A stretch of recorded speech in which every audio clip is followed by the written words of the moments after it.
KPM.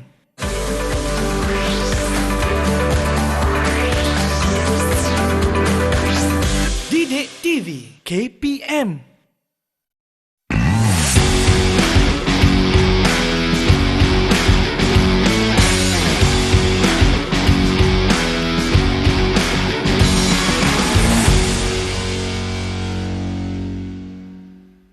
Hai semua, Assalamualaikum warahmatullahi wabarakatuh dan salam sejahtera. Bertemu kembali dalam Diet dan Nutrisi.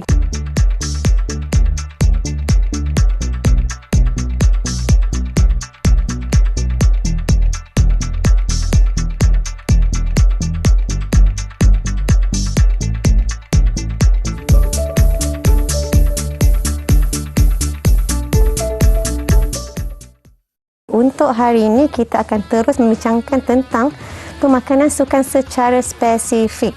Jadi untuk sukan hari ini adalah sukan olahraga, yang mana kita tahu sukan olahraga semestinya mempunyai beberapa jenis acara. Jadi acara yang akan kita fokuskan pada hari ini adalah larian jarak sederhana ataupun middle distance running. Larian jarak sederhana melibatkan satu event ataupun acara yang jaraknya perlu atlet fulfill adalah di antara 800 sehingga 5,000 meter. Jadi ini dikategorikan sebagai larian jarak sederhana. Dan untuk atlet, ia perlu ada speed ataupun kelajuan, ada kriteria endurance ataupun ketahanan dan juga menggunakan sistem tenaga aerobik dan juga anaerobik untuk memastikan sukan ini ataupun perform dalam sukan tersebut. Dan bagi atlet juga, kalau during dia punya semasa latihan, atlet akan ada pelbagai format latihan bergantung kepada strategi yang ingin dilakukan oleh coach. Dan kebiasaannya bagi sukan ini ataupun bagi acara ini, training session adalah lebih panjang ataupun dia mungkin boleh melibatkan 1 hingga 2 sesi latihan pada setiap hari dan boleh capai kepada 12 sesi dalam 1 minggu. Jadi atlet perlu ada tenaga yang mencukupi untuk pastikan dalam tempoh latihan mempunyai tenaga yang mencukupi pada setiap hari dan ada recovery ataupun pemulihan yang baik untuk memastikan atlet sentiasa bertenaga dalam setiap sesi latihan. Untuk acara pula, bagi satu-satu event, duration ataupun tempoh masa lebih kurang 10 sehingga 30 minit duration untuk satu-satu kejohanan ataupun satu-satu pertandingan yang akan disertai oleh atlet. Jadi itu adalah secara general untuk sukan olahraga, acara middle distance running ataupun larian jarak sederhana. Dan bagi training diet ataupun diet semasa latihan merupakan diet yang perlu diamalkan oleh atlet pada setiap hari. Semestinya adalah diet yang seimbang dan mempunyai pelbagai kumpulan makanan ataupun makronutrien, iaitu karbohidrat, protein dan juga lemak. Jadi atlet perlu pastikan ada keseimbangan kesemua makronutrien bersama juga status hidrasi yang baik.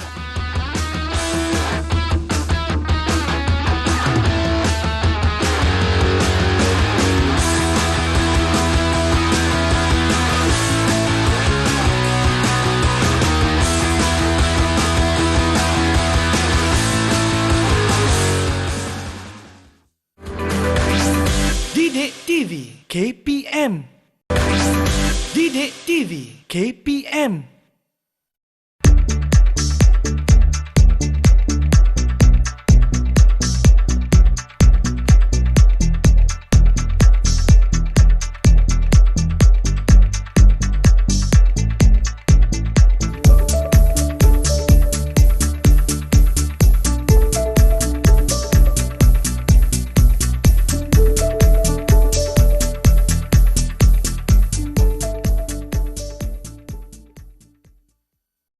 Bertemu kembali, seterusnya kita akan lihat sedikit ciri-ciri fizikal bagi middle distance runners.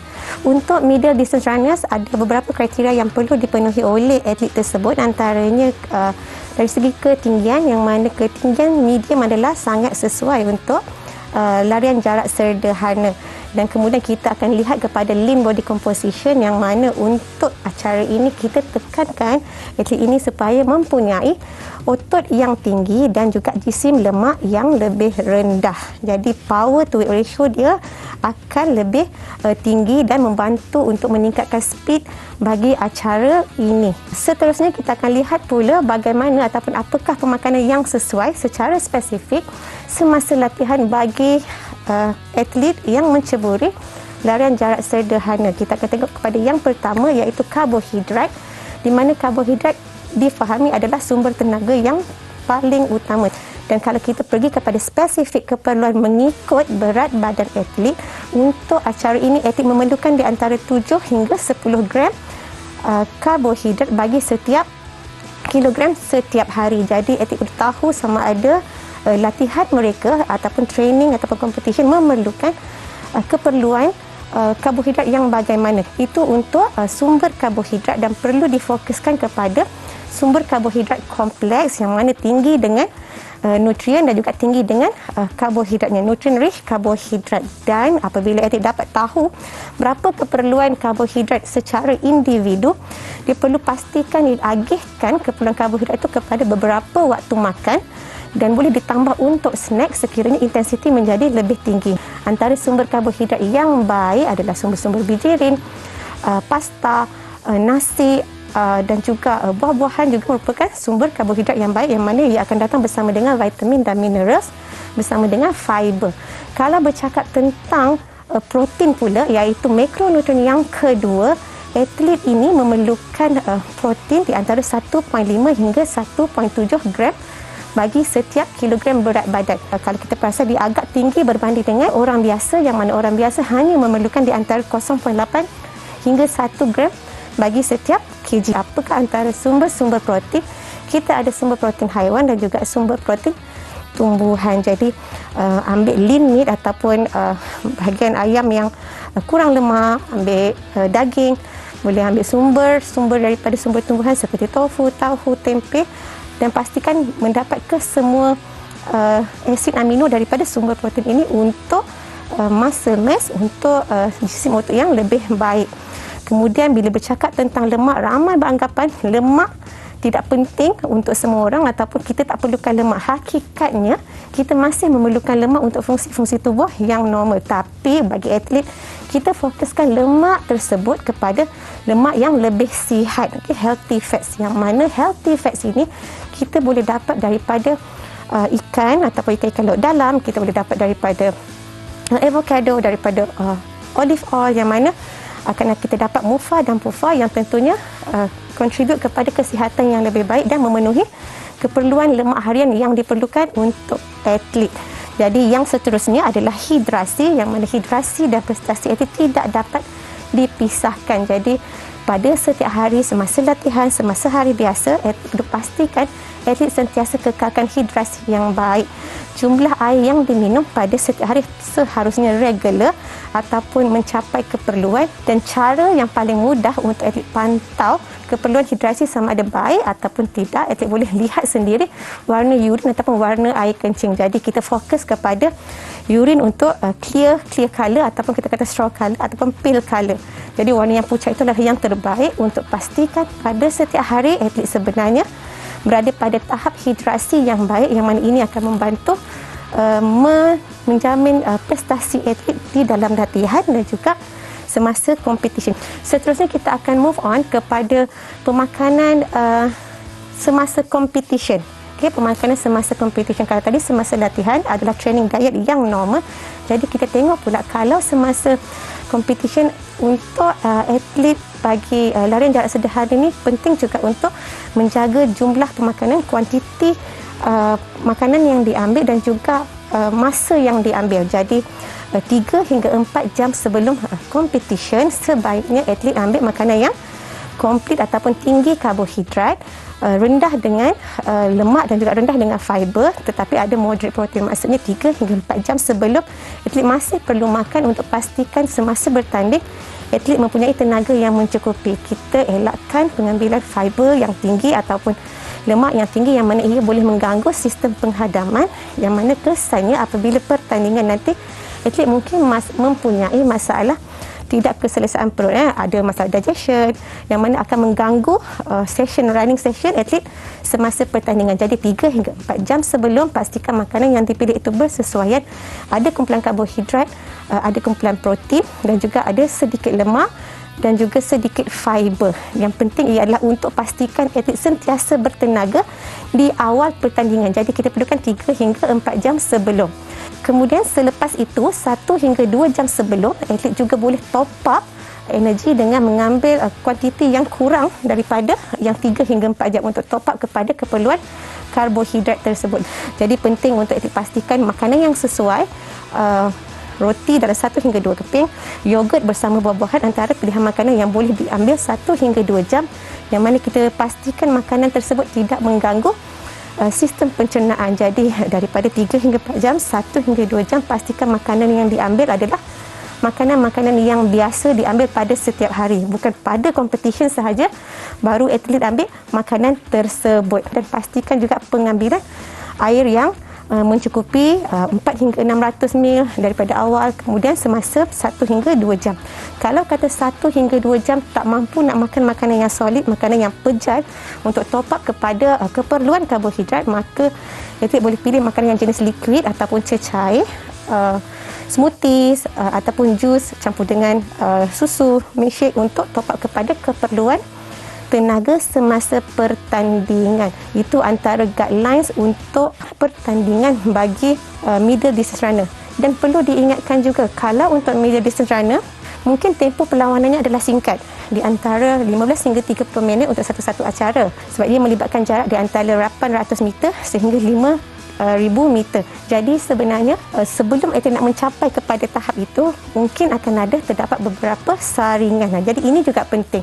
Jadi on a race day mungkin ada beberapa saringan, dan atlet juga perlu pastikan dia ada tenaga yang mencukupi bagi setiap saringan sebelum pergi ke akhir. Jadi strateginya kena ada apabila competition, apabila ada banyak saringan, kena pastikan bagi setiap saringan ada sumber tenaga yang mencukupi daripada karbohidrat untuk membolehkan atlet mencapai prestasi yang terbaik. Jadi sediakan snack yang sesuai untuk dimakan pada sebelum setiap saringan, sebelum sampai ke akhir untuk hari competition. Jadi hari competition menjadi sangat penting untuk mereka pastikan pengambilan karbohidrat yang mencukupi, pengambilan tenaga yang mencukupi, dan juga pengambilan snack yang sesuai, dan ada ruang untuk makan di antara saringan sebelum sampai ke peringkat akhir. Jadi yang seterusnya nanti kita akan tengok sedikit isu yang dialami oleh middle distance runner dalam competition mereka. Jumpa selepas ini. Didik TV KPM. Didik TV KPM.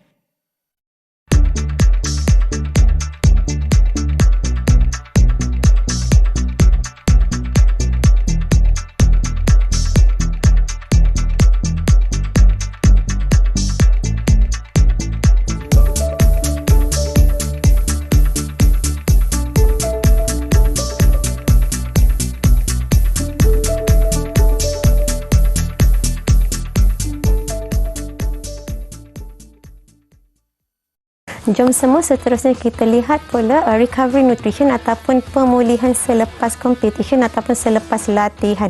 Dan ini adalah sangat penting untuk middle distance runner yang mana selesai sahaja mana-mana sesi latihan, sesi yang panjang ataupun sesi yang sekejap, dan juga competition, atlet perlu pastikan ada pengambilan karbohidrat dan juga protein untuk proses recovery bermula, yang mana kita suggestkan 30 hingga 60 betul-betul selepas pertandingan atlet perlu mengambil something yang ada karbohidrat dan juga protein.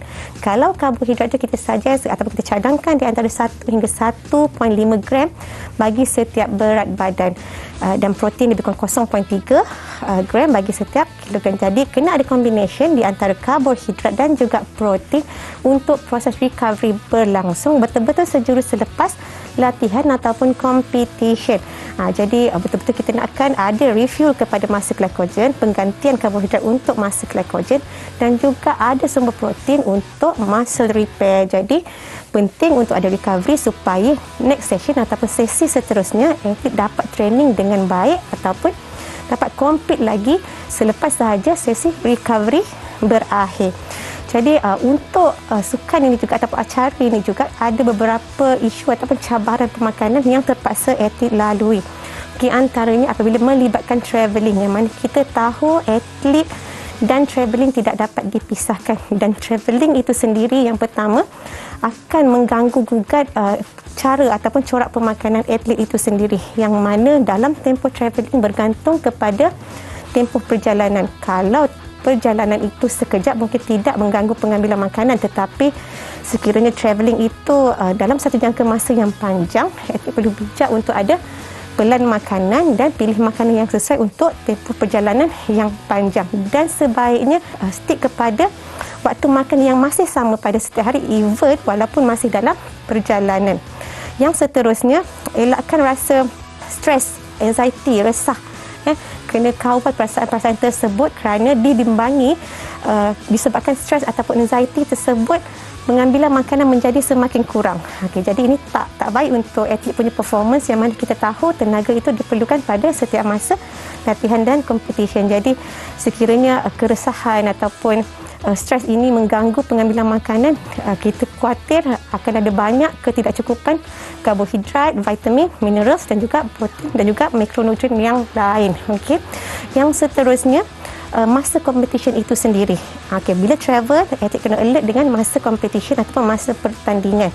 Yang mana kalau competition di awal pagi, dah tentu corak pemakanannya akan berbeza, yang mana atlet perlu makan lebih awal, bangun dan makan lebih awal untuk first race. Okey, kalau pertandingan tersebut dijalankan pada waktu petang, jadi atlet masih boleh breakfast ataupun lunch seperti biasa. Jadi alert dengan waktu-waktu competition, pertandingan yang atlet akan sertai. Kemudian tentang hidrasi, even though travel, hidrasi masih perlu dikekalkan dengan baik, dan juga kalau masa competition, kadang-kadang cuaca yang terlalu panas akan mempengaruhi keperluan air atlet tersebut. Jadi air perlu cukup untuk elakkan dehidrasi, yang mana boleh mengganggu concentration atlet.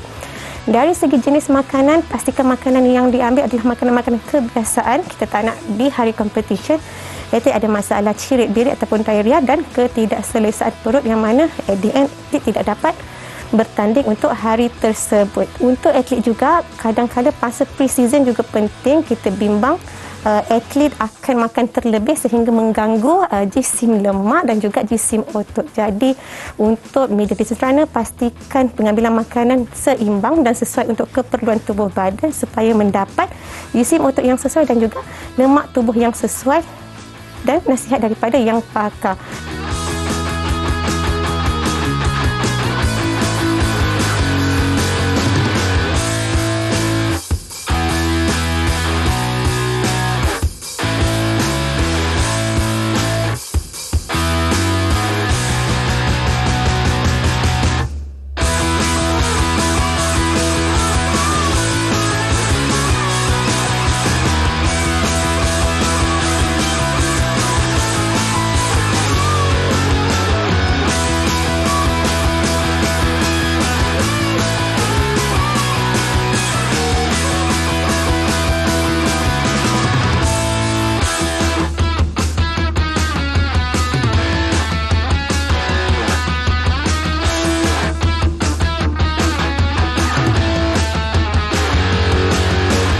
Sekian saja pemakanan spesifik bagi sukan olahraga event larian jarak sederhana untuk hari ini.